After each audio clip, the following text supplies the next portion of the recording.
Assalamu alaikum wa rahmatullahi wa barakatuhu.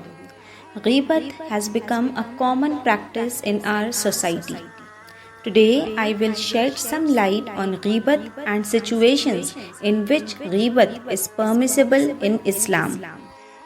It is essential for a Muslim to guard his tongue from ghibat and buhtan. Allah says in Quran, "Do not spy nor backbite one another." Would one of you like to eat the flesh of his dead brother? You would hate it. So hate backbiting and fear Allah. Verily, Allah is the one who forgives and accepts repentance, most merciful. Surah 49, Ayat 12. It was narrated from Abu Huraira radhiyallahu anhu that the Messenger of Allah sallallahu alaihi wasallam said, "Do you know what ghibat, backbiting, is?" They said, "Allah and His Messenger knows best."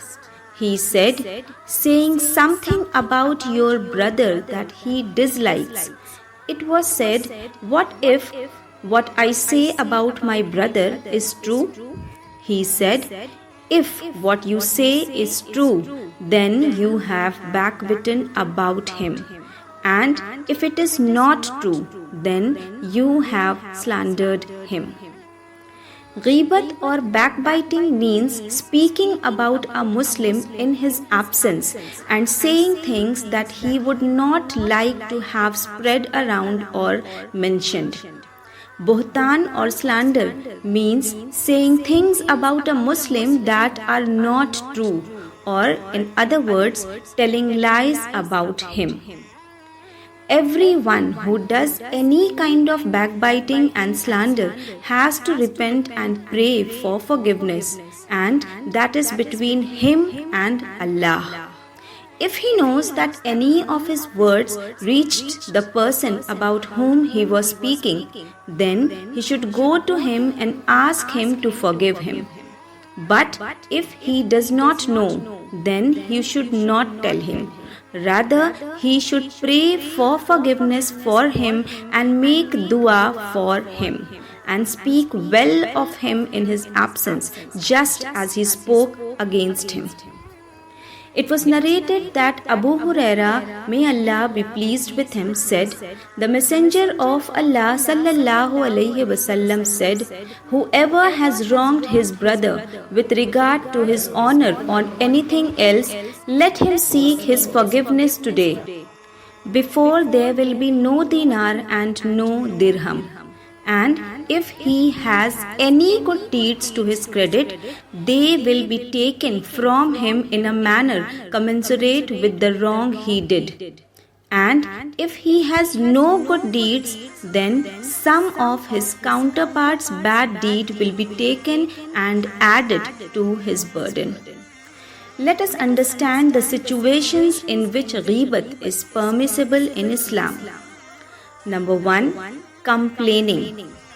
It is permissible for the one who has been wronged to complain to the ruler or judge and others who have the authority or ability to settle the score with the one who wronged him. Number 2. Seeking help to change evil and bring the sinner back to the right path. So he may say to the one who he hopes is able to do something, "So and so is doing such and such. Tell him not to do it." Number 3. Seeking advice or a fatwa by saying to the mufti scholar, "So and so has wronged me by doing such and such. Does he have the right to do that? How can I solve this problem and ward off his harm from me?" Number 4. Warning the Muslims of someone's evil. It also includes describing faults when one is consulted about a person for a serious reason such as business, marriage, and so on.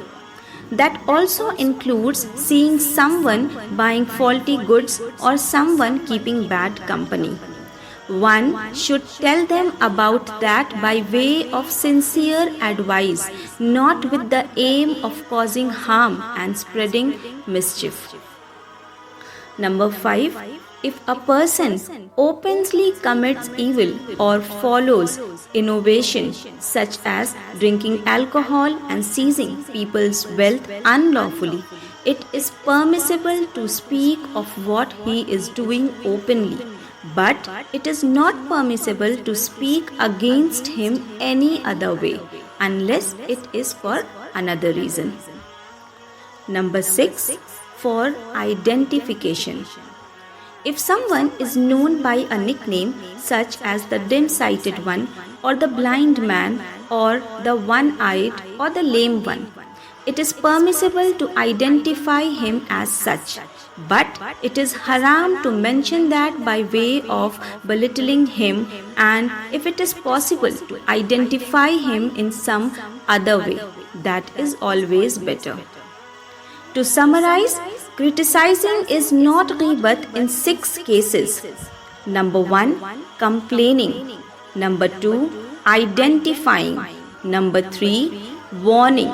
Number 4, when the person is committing evil openly.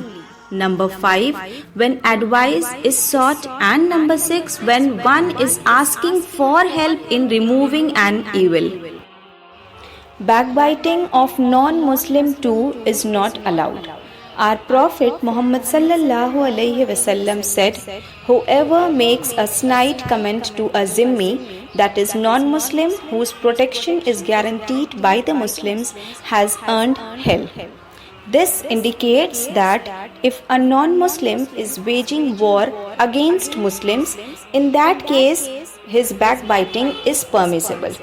But even in this case also, one can't mock his physical defects because it is making fun of the creation of Allah. May Allah bestow His favor upon all of us, and we always stay away from backbiting and remain closer to Allah. Ameen.